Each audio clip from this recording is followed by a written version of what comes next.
और आप लोग सोच रहे हैं कि ना ढोलक है, ना तबला है, ना पैड है, ये मुन्ना बिहारी कैसे बजाएगा भाई एक ही बाजा से। लेकिन हाँ, आपको प्रूफ मैं कर रहा हूँ, एक ही बाजा से बजाएंगे। और मेरे दीपक भाई दोनों आँख से इनको दिखाई नहीं देता है और काफ़ी सुरीला गाते हैं, इतना अच्छा गाते हैं। और ऐसे ऐसे कलाकार को आप लोग आगे नहीं बढ़ाएंगे तो किसको बढ़ाएंगे जो अश्लीलता गीत गाते हैं, गंदा गंदा गीत गा के आज लोग मार्केट में हिट है। तो वैसे लोगों को आप लोग प्रमोट ना करें, अच्छे गीत जो गाते हैं उसको आगे जरूर बढ़ाइए।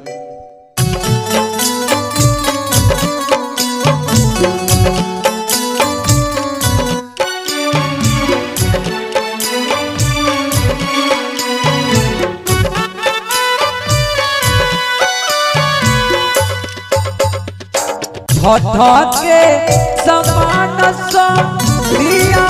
तारी कोसिया भरा तारी कोसिया भरा तारी हो भूल चुक क्षमा करी हो ए छोटी माई धनिया हमार दया पारी हो भूल चुक क्षमा करी हो ए छोटी माई धनिया हमारी नया बारी हो।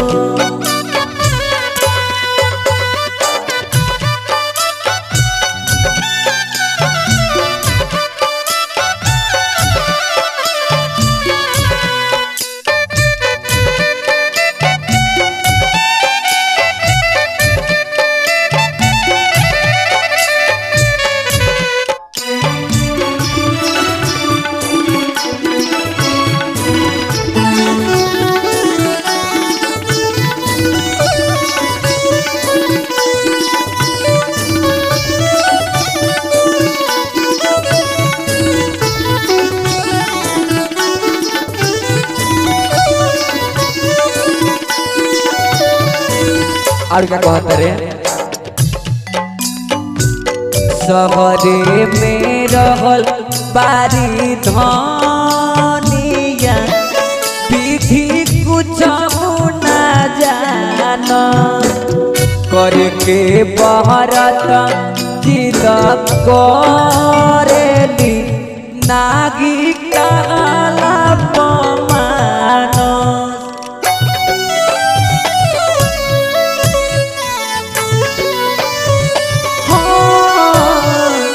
सहरे में रहल बारी धनिया विधि कुछ ना जान करके बहरत जिद करेली नागी काला पमान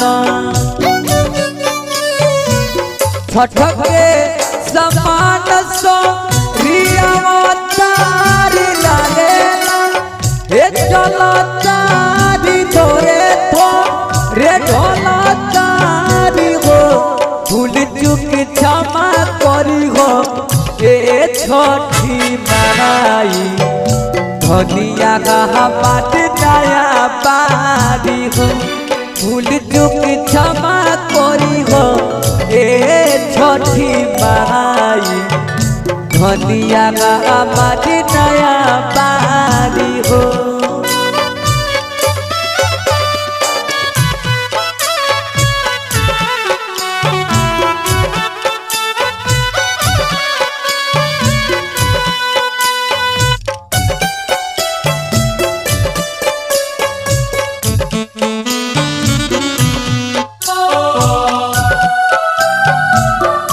क्या बात है, जय हो छठी माई।